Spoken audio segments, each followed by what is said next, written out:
Hi అండి, నేను మీ doctor Surasura Radhakrishna, senior pulmonologist, Sircilla.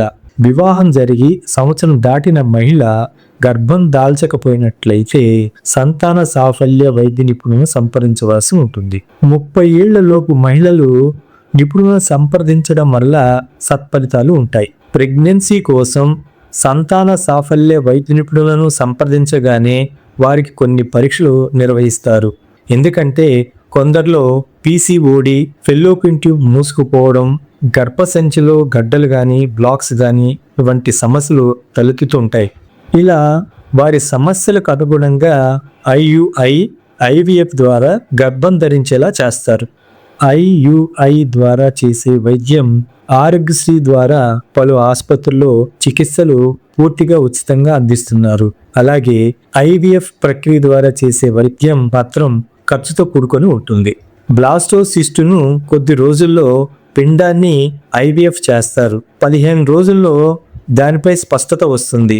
అలాగే కొన్ని రోజులు బెడ్ రెస్ట్ అవసరం ఉంటుంది. బరువు లాంటివి ఎత్తకుండా ఉండడం మంచిది. జలుబు, దగ్గు దరి చేరకుండా చూసుకోవాలి. ఐవీఎఫ్ వల్ల ఎటువంటి సైడ్ ఎఫెక్ట్ లేవు.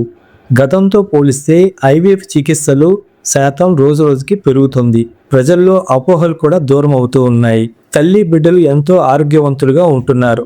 ఐవీఎఫ్ విధానంతో గర్భం దాల్చిన మహిళలు ఆరోగ్యకరమైనటువంటి పోషకాహారాలు తీసుకోవాలి. ఎక్కువగా పండ్లు తీసుకోవాలి.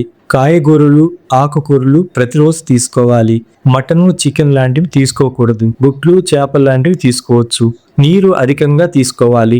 ఏదైనా లైంగిక సంబంధిత సమస్యలతో బాధపడుతున్న వారికి, లైంగిక ప్రక్రియలో పాల్గొనేటప్పుడు ఇబ్బందులు కలుగుతున్న వారికి, లైంగిక కార్యం పట్ల ఆసక్తి లేని వారికి ఇంజెక్షన్ ద్వారా చికిత్స చేస్తారు.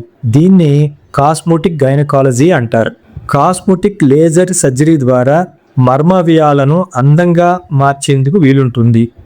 దీని ద్వారా మహిళల్లో సెక్సువల్గా ఆసక్తి కలిగించవచ్చు.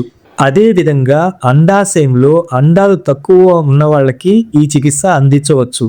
లాప్రోస్కోపీ సర్జరీ, యూరోగైనకాలజీ సర్జరీల వల్ల తక్కువ సమయంలో కోలుకునేందుకు వీలుంటుంది. ఆరోగ్య అవగాహన కలిగి ఉందాం, ఆరోగ్యంగా ఉందాం. Thanks for watching.